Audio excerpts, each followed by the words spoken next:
হিন্দু দেবদেবীদের সম্পর্কে অশ্লীল শব্দ লেখা বই বিক্রি করতে এসে বোলপুরের বাসন্তী তলায় ধৃত এক যুবক। এই ঘটনাকে কেন্দ্র করে ব্যাপক উত্তেজনা ছড়ায়। খবর পেয়ে ঘটনাস্থলে আসে বোলপুর থানার পুলিশ। তারা ওই অভিযুক্ত যুবক ও তার সাথে থাকা একাধিক বই আটক করে নিয়ে যায়। স্থানীয়দের থেকে জানা গিয়েছে, গীতা, তোমার জ্ঞান অমৃত ও আরও একটি বই নিয়ে সকাল থেকেই 10 টাকা করে বিক্রি করছিল এক যুবক।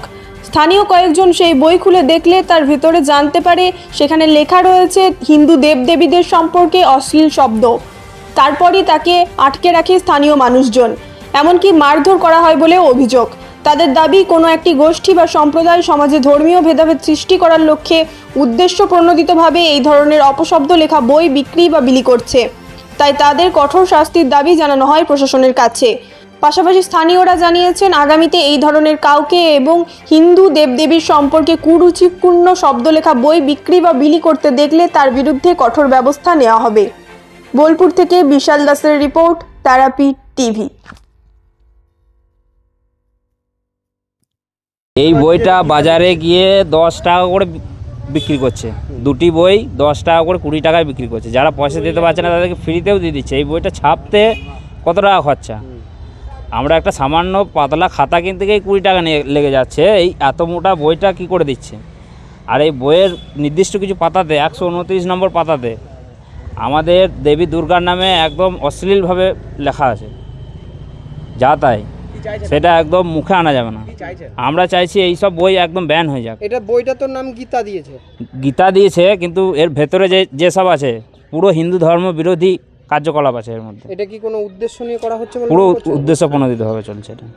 আপনার নাম? আমার নাম রামকৃষ্ণ ঘোষ। কি হয়েছে আজকে? আমাদের অভিযোগ এনাদের এগেনস্টে দীর্ঘদিন ধরেই আছে। এনারা সাধু সন্তপালের নাম করে যে প্রচার করছেন, সেই প্রচারে হিন্দু ধর্মকে নিয়ে তাদের যে বই, এই যে বই, সেই বইয়ের নির্দিষ্ট কিছু পৃষ্ঠা আছে যেগুলো আমরা আইডেন্টিফাই করেছি।